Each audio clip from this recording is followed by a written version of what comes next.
수요예배 우리 주 하나님의 말씀은 신약성경 사도행전 6장 8절에서 15절까지의 말씀입니다. 신약성경 196쪽입니다. 사도행전 6장 8절에서 15절까지의 말씀입니다.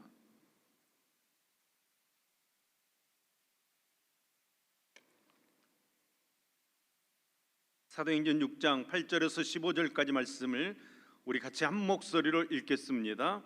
스데반이 은혜와 권능이 충만하여 큰 기사와 표적을 민간에 행하니 이른바 자유민들 즉 구레네인, 알렉산드리아인, 갈리기아인과 아시아에서 온 사람들의 회당에서 어떤 자들이 일어나 스데반과 더불어 논쟁할세 스데반이 지혜와 성령으로 말함을 그들이 능히 당하지 못하며 사람들을 매수하여 말하게 하되 이 사람이 모세와 하나님을 모독하는 말을 하는 것을 우리가 들었노라 하게 하고 백성과 장로와 서기관들을 출동시켜 와서 잡아 가지고 공회에 이르러 거짓 증인들을 세우니 이르되 이 사람이 거룩한 것과 율법을 거슬러 말하기를 마지 아니하는도다.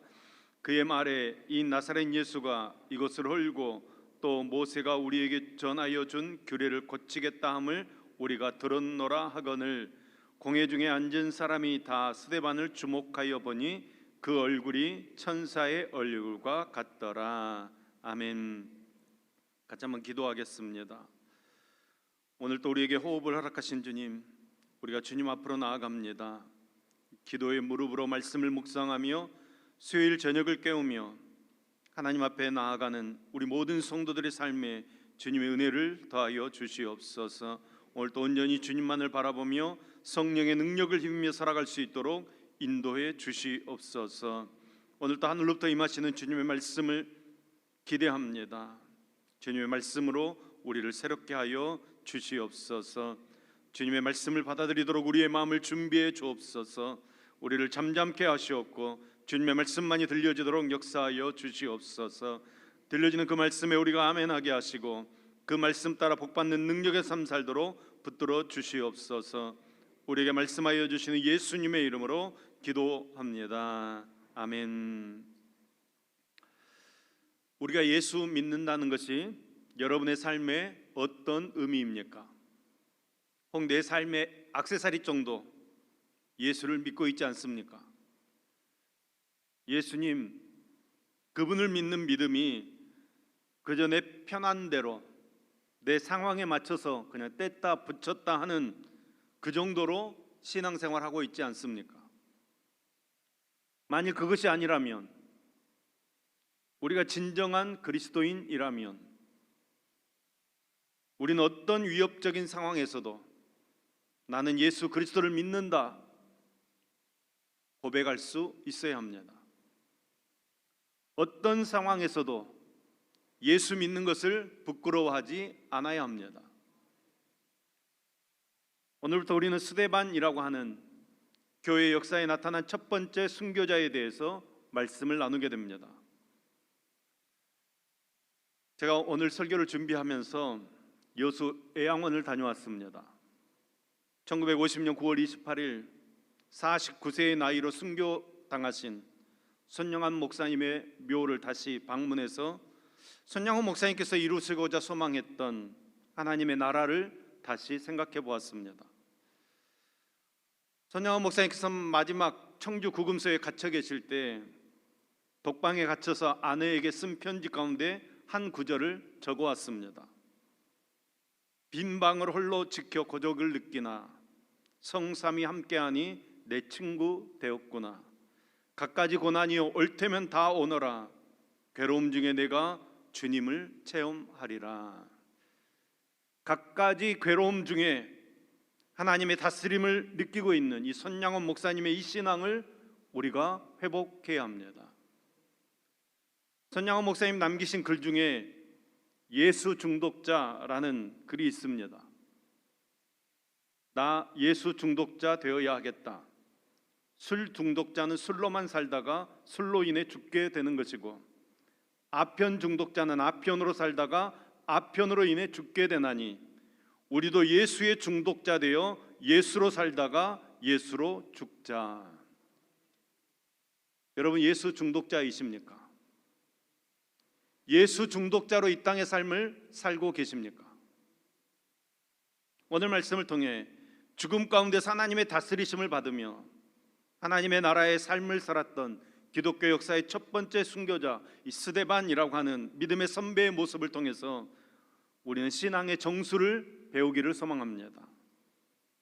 나는 순교당할 염려 없으니까 스데반은 나와 상관없어, 이렇게 생각하면서 스데반의 이야기를 과거의 이야기로 듣는 것이 아니라 내가 예수를 제대로 믿고 살아가려면 가끔 세상에서 미움받아야 될 때도 있는 것이구나, 그 미움 감당해내려면 내 안에 믿음의 용기가 있어야 되는구나, 한번 우리의 믿음을 점검하는 시간 되기를 소망합니다. 스데반을 처음 소개하고 있는 성경은 우리가 지난 시간에 보았던 교회의 갈등 이야기 때문입니다. 예루살렘의 그 첫 번째 교회에 히브리 말을 하는 과부들과 헬라 말을 하는 과부들 사이에 갈등이 생겼습니다. 구제하는 문제 때문에 갈등이 생긴 것입니다. 고상하게 구제라고 이야기했는데 교회에서 밥 먹는 문제 때문에 갈등이 생긴 것입니다. 누가 밥을 많이 가져가네 적게 가져가네 하는 문제를 가지고 갈등이 생긴 것입니다. 그 문제를 해결하기 위해서 뽑혔던 해결사 7명이 있는데 성령과 지혜가 충만한 평신도들이었습니다. 그때 스데반이 등장합니다. 성령과 지혜가 충만한 평신도였습니다. 그리고 교회 안에 있었던 문제를 해결하기 위해서 7명의 집사들이 음식을 나누어 주기 시작했습니다. 결과는 대만족이었습니다. 분배 문제 때문에 어려움이 생겼던 불평은 다 사라지고 사도들은 원래 그들이 해야 했던 말씀을 전하는 일과 기도하는 일에 전념할 수 있었습니다. 결과로 하나님의 복음이 왕성해져서 예수 그리스도에 대한 좋은 소식이 퍼져나갔고 제사장들 가운데서도 예수님의 제자로 회심하는 사람들이 생겼다고 성경은 이야기하고 있습니다. 오늘 이야기는 거기서부터 시작됩니다. 본문 8절부터 10절까지 말씀입니다. 스데반이 은혜와 권능이 충만하여 큰 기사와 표적을 민간에 행하니 이른바 자유민들 즉 구레네인 알렉산드리아인 길리기리아와 아시아에서 온 사람들의 회당에서 어떤 자들이 일어나 스데반과 더불어 논쟁할세 스데반이 지혜와 성령으로 말함을 그들이 능히 당하지 못하여. 아멘. 누가가 7집사 중에 한 사람으로 스데반을 소개할 때도 성령과 지혜가 충만했다고 소개하고 있었습니다. 스데반의 순교 이야기를 증언하기 전에 스데반이 어떤 사람인지를 다시 소개하면서 누가는 스데반이 하나님의 은혜와 능력이 충만한 사람이었다 이렇게 기록하고 있습니다. 여러분, 이것은 스데반의 믿음과 영성을 이해하는데 굉장히 중요한 단서가 되어지는 것입니다. 스데반은 기적과 표적을 행하며 자유인의 회당에서 예수 그리스도의 복음을 증거했습니다. 자유인의 회당에서 말씀을 증거하면서 여러 논쟁이 생기기 시작했습니다. 그 논쟁이 고소로, 재판으로, 그리고 처형에까지 이르게 됩니다. 논쟁이 왜 생겼을까? 아마 논쟁은 스데반이 자유인의 회당을 찾아가서 구약 성경을 읽으면서 그 구약에서 약속하고 있는 메시아가 우리에게 왔다, 그 메시아는 바로 당신들이 죽인 예수 그리스도시다, 이렇게 증언했을 것이고, 이 증언을 받아들이지 못한 유대인들과 논쟁이 심하게 벌어졌을 것입니다. 구약을 잘 알고 있었던 이 회당에 모인 사람들은 그것이 왜 말이 안 되는지, 그리고 또 스데반은 어떻게 예수 그리스도를 통해서 이 약속의 말씀이 성취되었는지 심각한 논쟁이 벌어진 것 같습니다. 그런데 성경은 그 논쟁 가운데서 어느 누구도 스데반이 가지고 있었던 그 지혜와 명철을, 성령의 기름 부으심을 당할 수 없었다고 이야기하고 있습니다. 한마디로 논쟁에서 상대가 안 된 것입니다. 그들은 논쟁에서 이길 수 없다는 것을 알고 스데반을 모함하고 공경에 빠뜨리려고 결정합니다. 사람을 사서, 그러니까 사람을 매수해서 거짓 증언을 하게 합니다. 모세와 하나님을 못 오겠다고 거짓 증언하게 합니다. 예수님을 모함하고 거짓 증거로 재판을 했듯이 예수님의 제자였던 스데반도 똑같은 방법으로 고소를 하고 있는 것입니다. 그런데 저는 여기서 한 가지 질문을 해봤습니다. 야, 스데반이 왜 이렇게 과하게 믿고 있는 것일까? 적당히 믿어도 될 텐데, 조금 타협해도 될 텐데. 여러분 생각해 보십시오. 스데반이 왜 7 집사로 뽑혔습니까? 뽑힌 이유가 무엇입니까? 구제 잘하라고 뽑힌 것입니다. 음식 잘 나눠줘서 과부들이 불평하지 않고 편을 갈라서 교회가 싸우지 않도록 하기 위해서 7 집사가 세워진 것입니다. 맞습니까? 7 집사가 세워졌던 이유는 사도들이 말씀을 전념해서 증거할 수 있도록, 또 사도들이 온전히 기도할 수 있도록 사도들의 사역을 분담하기 위해서 세워진 것입니다. 그러면 여러분 7 집사는 무엇을 잘하면 되는 것입니까? 그냥 식탁에 서서 많이 드세요, 오늘 많이 드렸습니다, 기분 좋게 사람들 대하면서 필요하면 또 오세요, 음식 많이 있습니다, 잘 나눠주겠습니다, 맡은 구제의 일 잘하면 되는 것입니다. 그런데 지금 스데반은 무엇을 하고 있습니까? 하나님의 성령으로 충만해져서, 믿음으로 충만해져서 기적과 표적을 행하고 하나님의 말씀을 증거하고 회당에 다니면서 논쟁이 붙을 정도로 예수 그리스도를 증거하고 있습니다. 여러분 사도행전을 보면 7 집사가 왜 뽑혔는지는 아주 자세하게 설명하고 있지만 이 7 집사가 된 다음에 어떻게 지혜롭게 밥을 나누어 줬는지, 어떻게 식탁에서 사람을 섬겼는지, 그것에 대해서는 기록하지 않고 있습니다. 대신 다른 기록들이 등장합니다. 그들은 여기저기 다니면서 기적과 이적을 베풀고 하나님의 능력으로 예수 그리스도를 증거했다, 이런 기록들은 자주 등장합니다. 여러분 좀 오버라고 할 수 있습니다. 집사들이 해야 될 일에서 조금 벗어난 일입니다. 그거 하도록 세운 사람들이 아닙니다. 그런데 이것이 바로 스데반의 믿음과 영성의 매력입니다. 밥을 나눠주라고 뽑았는데 하나님의 능력으로 충만해져서, 말씀으로 충만해져서 가는 곳마다 예수 그리스도를 증거하는 것입니다. 할렐루야. 나는 평신도니까 이런 이야기 하지 않는다는 것입니다. 나는 사도 아니니까 나도 사도급이 되면 그런 일 할 수 있지, 이런 소극적인 모습 가지지 않았다는 것입니다. 빌립 집사도 마찬가지입니다. 구제하라고 집사로 세웠는데 복음이 충만해져서 사도들도 찾아가지 않던 사마리아에까지 찾아가서 복음을 증거하고, 또 광야로 가서 이디오피아 내시에게 복음을 증거하고, 거기에 물이 있으니까 세례까지 베풉니다. 여러분 이게 오버 아닌가요? 그런데 그들은 그것을 오버라고 생각하지 않았습니다. 여러분 사도행전적 믿음의 특징이 무엇입니까? 타이틀과 자기 한계에 갇혀 있지 않는 것, 사도행전적인 믿음의 진수입니다. 여러분 잘못하면 교회에서 평신도들이 우아한 구경꾼으로, 손님으로 전락해버릴 수 있습니다. 교회에서 몇 사람만 열심히 교회 일하고 목회자들이나 장로들만 열심히 교회를 섬기고, 그렇지 않은 평신도들은 구경꾼으로 전락해버릴 수 있는 것이 교회입니다. 여러분 운동장에 가서 운동 경기를 구경해 보신 적이 있습니까?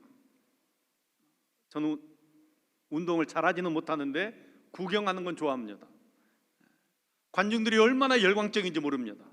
막 유니폼을 다 갖춰 입고 모자도 쓰고 함성을 지르면서 막 큰 노래를 부르면서 앉지도 않고 계속 서서 응원을 합니다. 깃발을 흔들면서 북을 치고 막 난리가 납니다.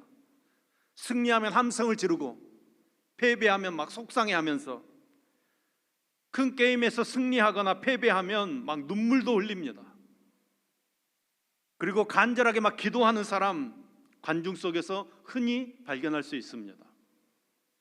그들은 목소리가 터져라고 소리를 지릅니다. 그러나 그들은 구경꾼에 불과합니다. 선수가 아니고 팬입니다. 그냥 팬에 불과한 것입니다. 사도행전적 믿음은 성도들을 구경꾼이 아닌 왕 같은 제사장으로 거룩한 나라로 세워가는 것입니다.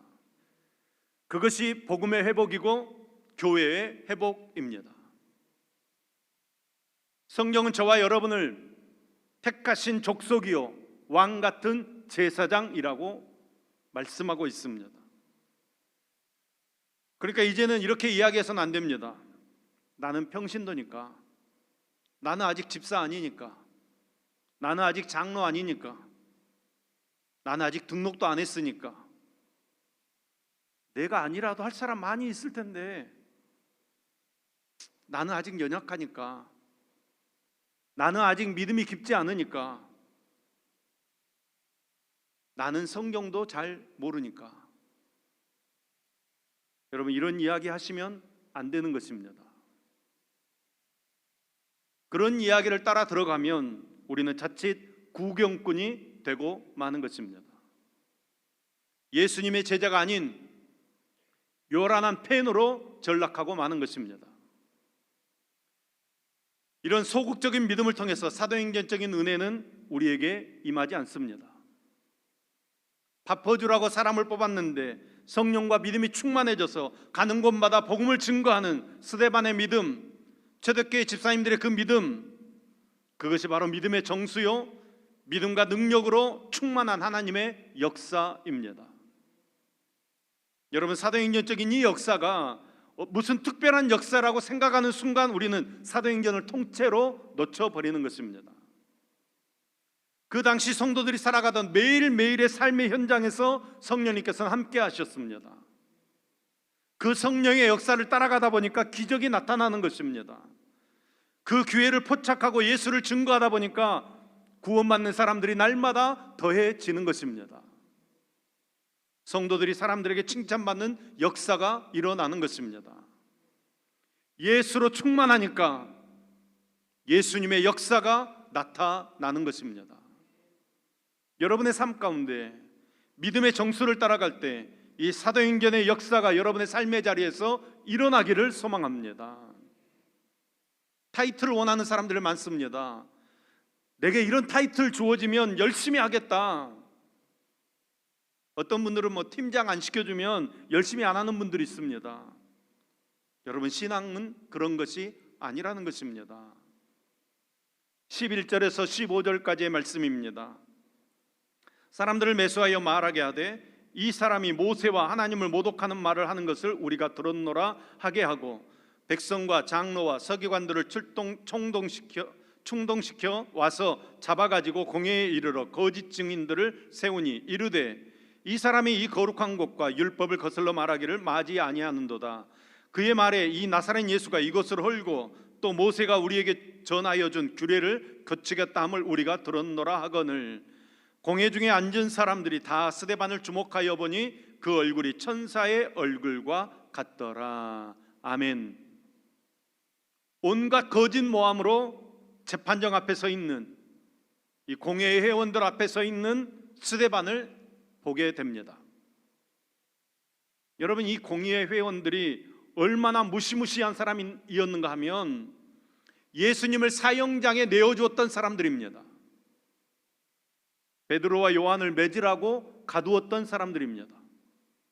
사도들을 고문했던 사람들입니다. 그런데 그런 그들 앞에 서서 신문을 받는데도 불구하고 스데반을 보니 얼굴이 뭐와 같다고 말씀하고 있습니까? 천사와 같았다, 이렇게 말씀합니다. 스데반이라는 사람을 계속해서 등장시키면서 누가가 쓰고 있는 단어가 하나 있습니다. 충만이라는 단어입니다. 은혜와 권능이 충만했다. 성령이 충만했다. 능력이 충만했다. 말씀이 충만했다. 예수로 충만했다. 하나님으로 충만했다. 여러분, 이렇게 충만한 사람이었기 때문에 그의 얼굴이 천사의 얼굴로 변한 것입니다. 그를 대적하는 사람들 앞에서도, 그를 모함하는 사람들 앞에서도 그 얼굴은 천사처럼 빛이 나고 있었습니다.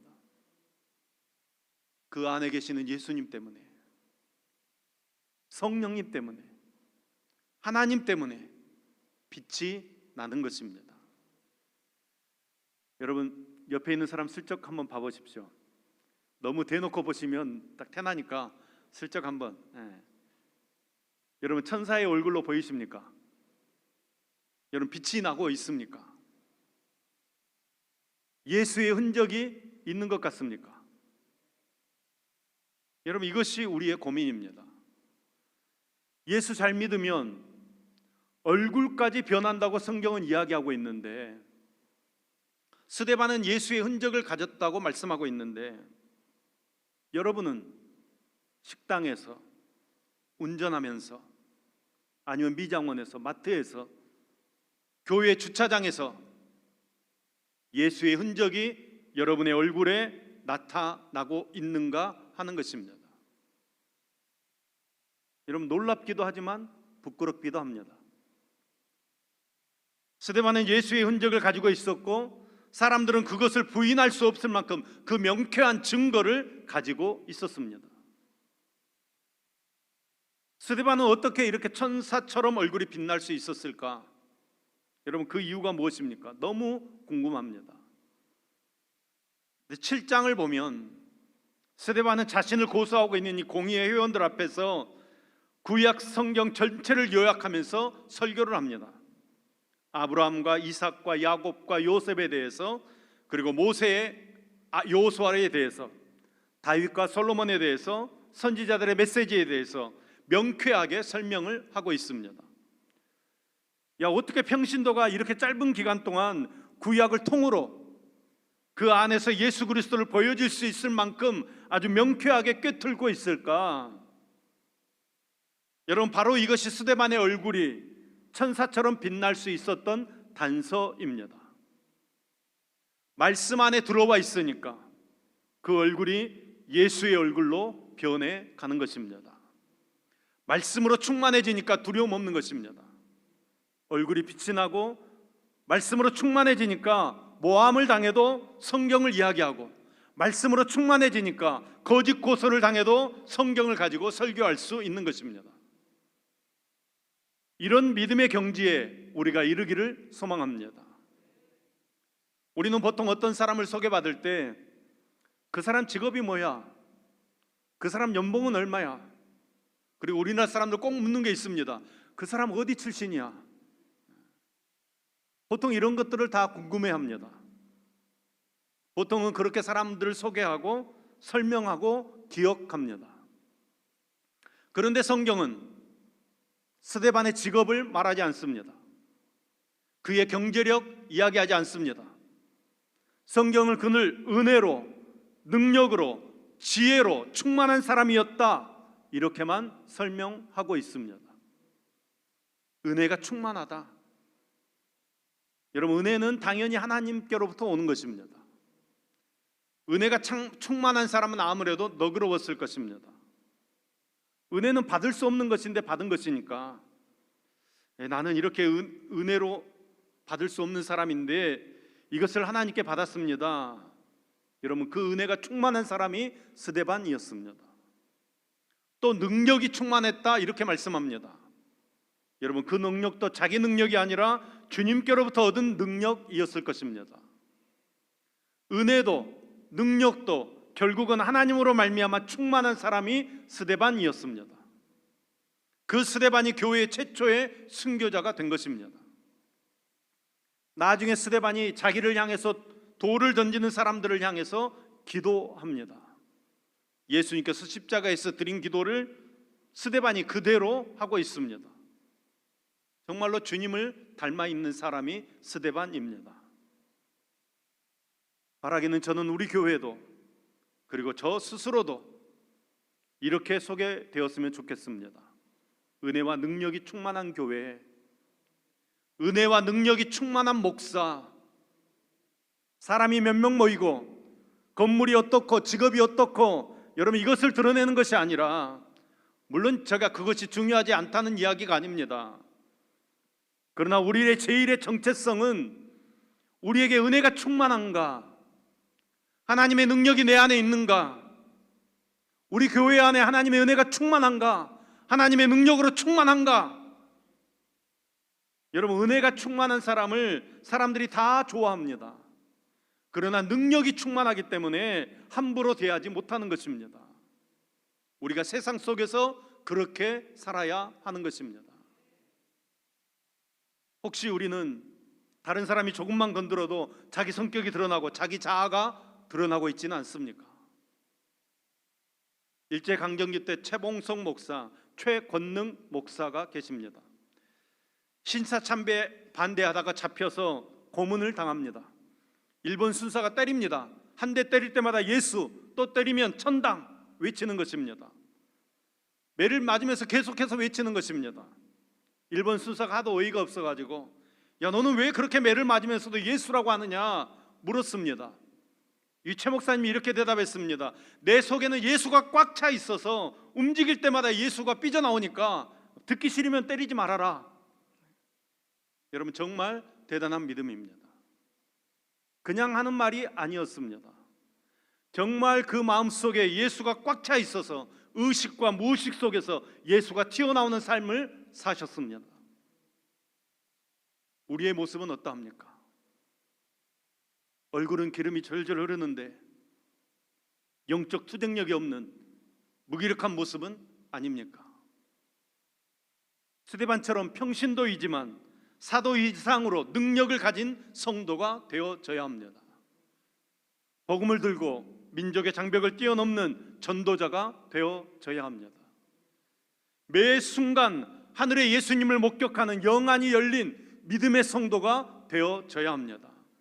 예수로 충만해져서, 말씀으로 충만해져서, 정말 성령으로 충만해져서 예수님을 드러내는, 하나님을 드러내는 우리의 삶과 사역을 통해 정말 하나님의 나라를 이루어가는 능력의 삶을 사는 저와 여러분 될 수 있기를 예수님의 이름으로 축원합니다.